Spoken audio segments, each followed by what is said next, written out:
Okay, so these videos are what to do once you have gotten down the basics of Photoshop. Once you've learned these basics that we've covered in the previous 8 series of tutorials, you want to then start moving a little bit on to the next level. And that means that you are going to start doing things to your work that take it to the next level of design, of high design, of fine art. Okay. And the way you can do that, one of the ways you can do that is with filters. And so we're going to cover filters, and that there's a wide array of those. We're going to start first with the filter gallery. And I'm showing you that the image that I have on the left is the original photo that I took, manipulated the colors, got it to where I mostly wanted. I mean, it still needs a lot of work. I mean, it's still really, this has got to go. It's a distraction. This needs to be cleaned up. So it still needs to be cleaned up. But I went ahead and turned part of it into oil paint.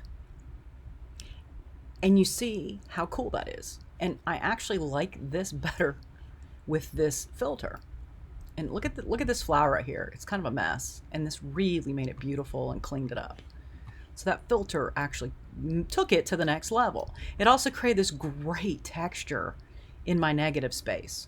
You want negative space. One of the things that works well about this composition, even though, you know, you're not supposed to put stuff in the middle, technically. I broke the rule.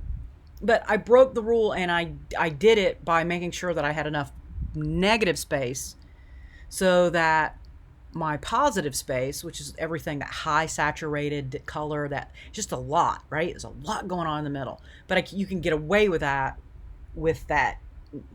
pure white negative space.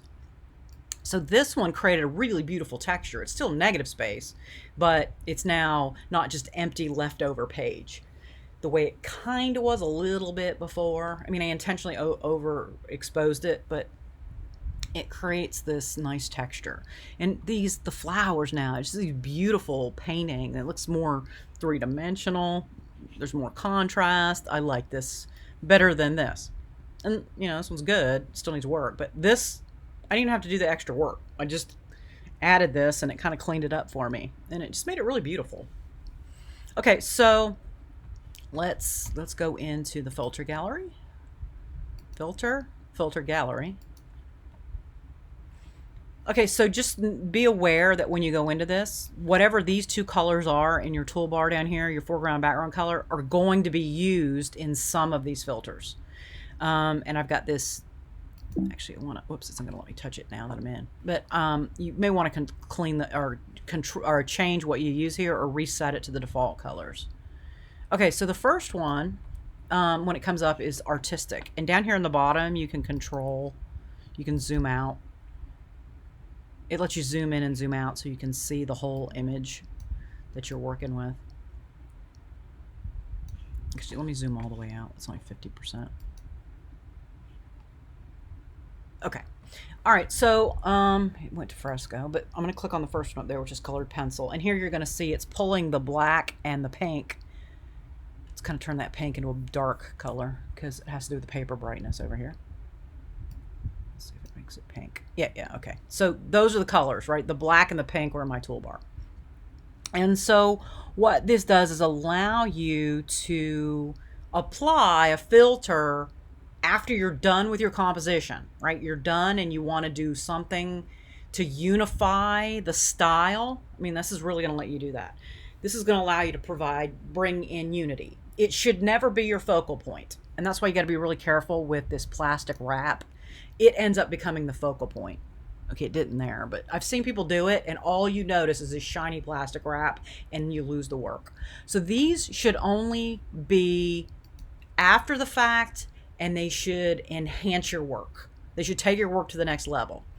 And then you can control these variables over here. You can control the width of the pencil, right? That's a really thin line.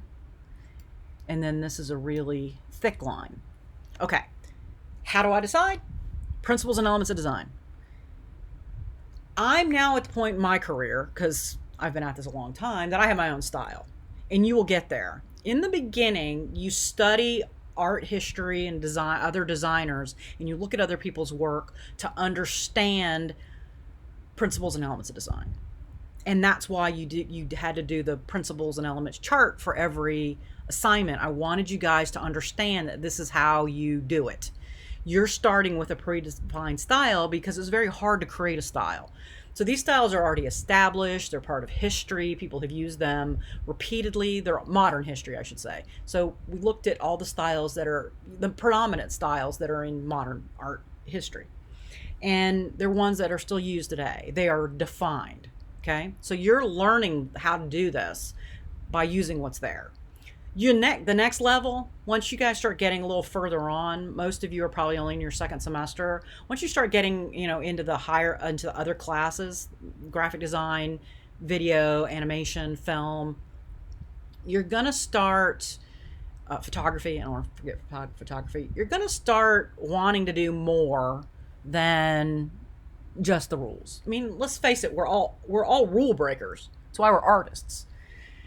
And so the next thing you should start doing is take two styles and combine them, right? So I'm going to take the color of pop art, but I'm going to take the line of surrealism and I'm going to bring them together and I'm going to create this new style.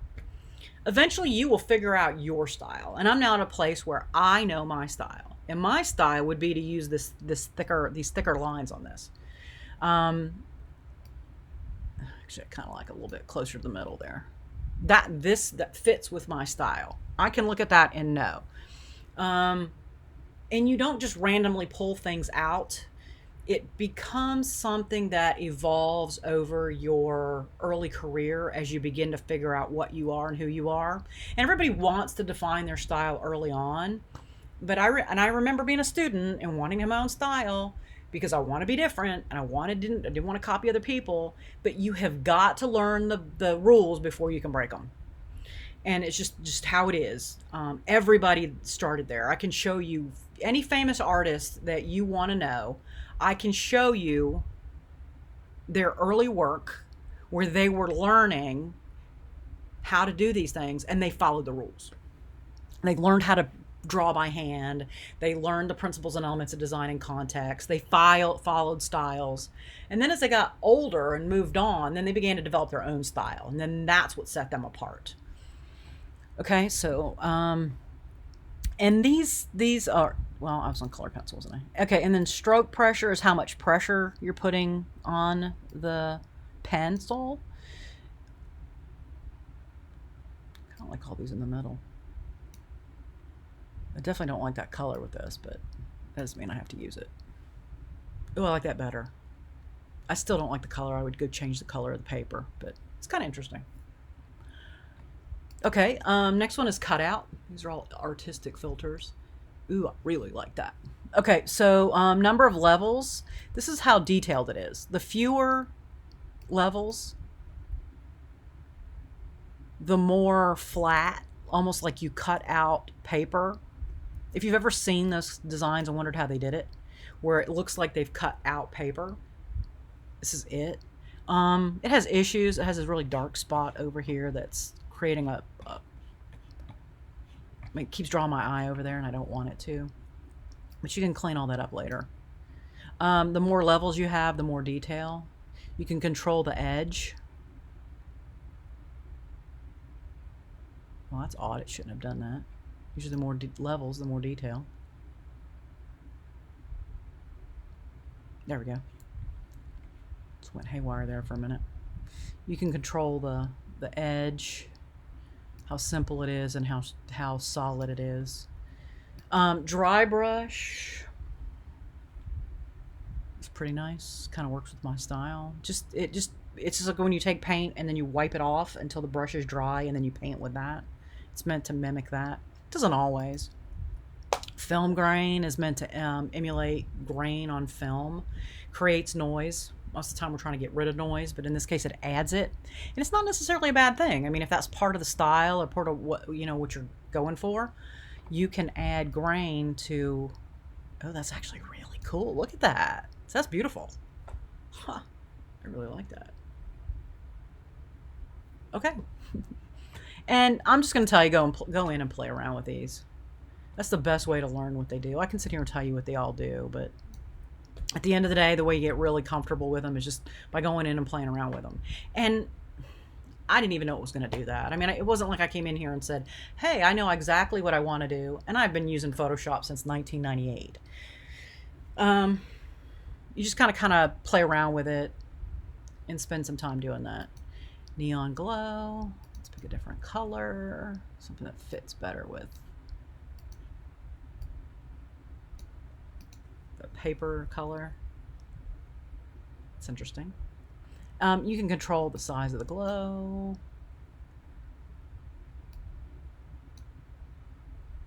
Things are kind of cool. It's too busy. It's definitely not my style, but it's interesting. Paint daubs are meant to represent paint. Palette knife. It's meant to look like paint on a knife, which is very hard to do. It's much more abstract. Definitely doesn't fit for my style. Okay, plastic wrap. It's not too bad here, but like I've said, I've seen some people really use it to the where it becomes a focal point, and it shouldn't.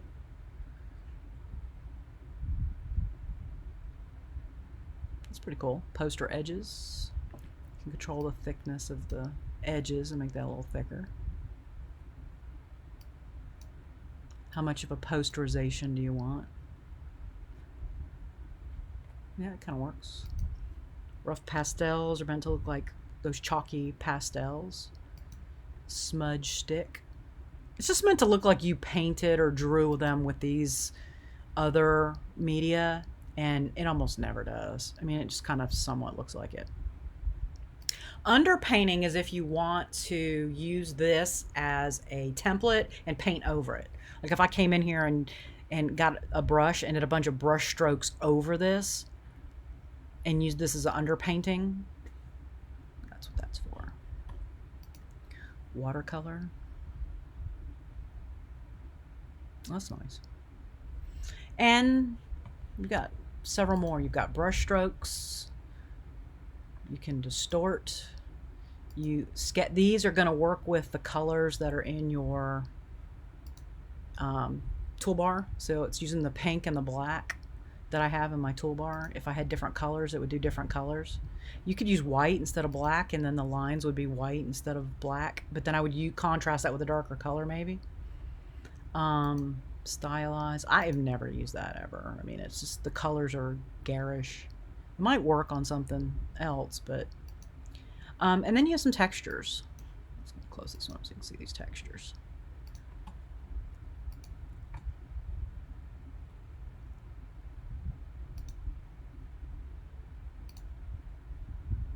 Just kind of makes it look more